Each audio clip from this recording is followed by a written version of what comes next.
guys, Skye here. It's good to have a chance to connect with you all today, and today I'm going to give you some information about a really big topic, which is visual supports, which is our new brochure. Visual supports are often just shortened to visuals in a general term, and it usually just refers to any kind of visual information that's used to communicate something to others or for something to be communicated to ourselves. Sometimes, at least in our line of work, visuals sound like they're biased towards people with additional needs. However, all of us use visual supports daily.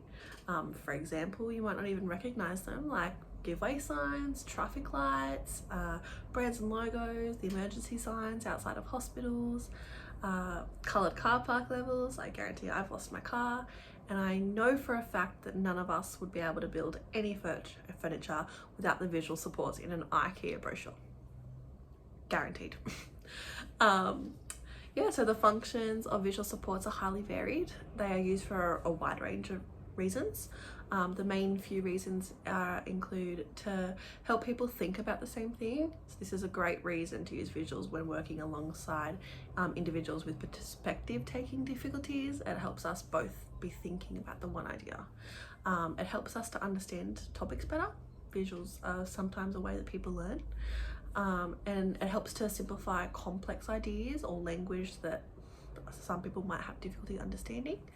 For example, like graphs, diagrams, it makes the information sink in a lot better. It helps us to remember people, places, times, and events. It helps us to express our own ideas as well, and our wants and needs and desires when we can't communicate that for ourselves. And lastly, to generally know where to go, what to do, how something is, or how something works. It's just a great way to be able to give information without using verbal language. Visuals can often include pictures and photos of things, but these are only part of how visuals can be created and used. Here at FFT, some examples of how we use visual supports daily include drawing ideas and thought bubbles during our sessions. Sometimes it's easier to draw things rather than explain them verbally. We create video models on how to do tasks. This right here is a verbal prompt. Here's the visual support for it. We also put labels on our drawers and covers so that people can understand what goes where, and on those we always put photos. And then our office signage, we literally have one of the main things that we do in our waiting room for you guys to read while you're waiting for our appointments to help you guys understand us better. And lastly, we print pictures of step-by-step tasks to help someone understand what they need to do within the session. That's also how we use it here. Sometimes people feel like they've tried visuals before and that they didn't work for them. But hopefully, as you've heard of the information in this video, and when you read the brochure, you'll find out in there as well, there are so many types of visuals, and it's such a targeted and individualized approach that it's only required when we find out what is meaningful for you or your child. So the way that we do visuals is on a general sense, it's very individualized, which helps it more effective. People can also feel like they don't need to use visuals anymore. I've definitely heard parents and caregivers say things like, we used them for a while but we stopped because we didn't need it anymore.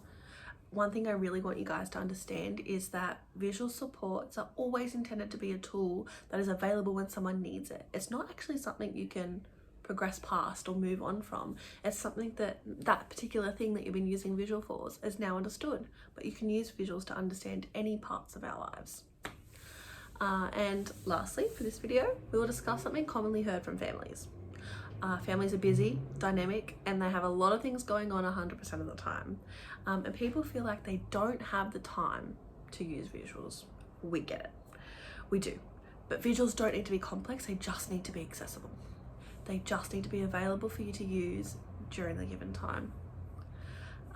In specific instances, visuals may be more individualized, which takes planning and creation time, but in our opinion, these should be celebrated as everyone has the basic right to shared communication and information. And you will also find that if the visual supports are created well and used consistently enough, you will save time in the long run, despite the initial setup time it may take.